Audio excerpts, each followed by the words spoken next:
She'd gotten the same result for 6 years. Same test, same, "you're fine," every single time. Then 1 year, it wasn't the same. One line on the report had changed. And here's the part that got her: nobody could tell her when it actually started. Because there was never a symptom. Not one. Nothing to warn her anything was even happening. Okay, here's the unsettling part. Whatever caused that result had probably been sitting in her body for years before it ever showed up on paper. Not weeks, years. And look, she's not some rare case. Mayo Clinic puts the number at 85%.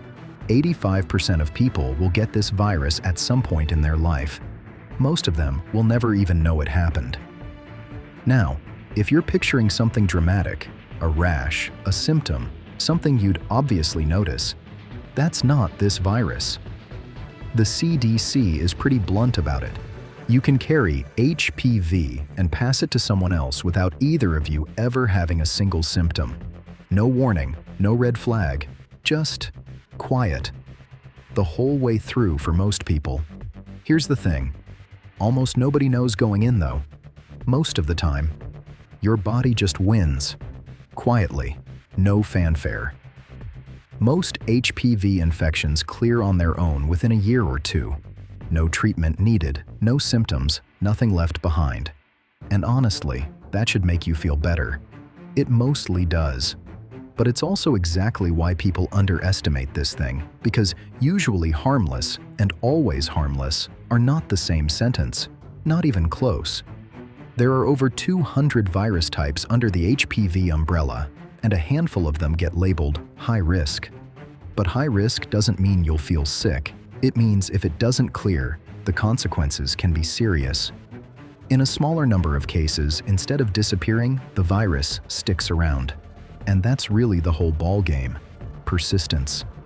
Slowly, without you noticing, it can start changing normal cells. First into precancerous changes, then over years, sometimes into actual cancer. Cervical, throat, anal. And yeah, this happens in men too. No pain tells you this is happening. No discharge. Nothing. The same silence that let it in is the same silence that lets it progress. If that made your stomach drop a little, good, that's kind of the point of this channel. Not to scare you for no reason, just to make sure you actually know what's going on in your own body. If that's useful to you, subscribing genuinely helps. And listen, this isn't some rare medical oddity you'll never encounter. Genital HPV is the most common STI in the entire United States.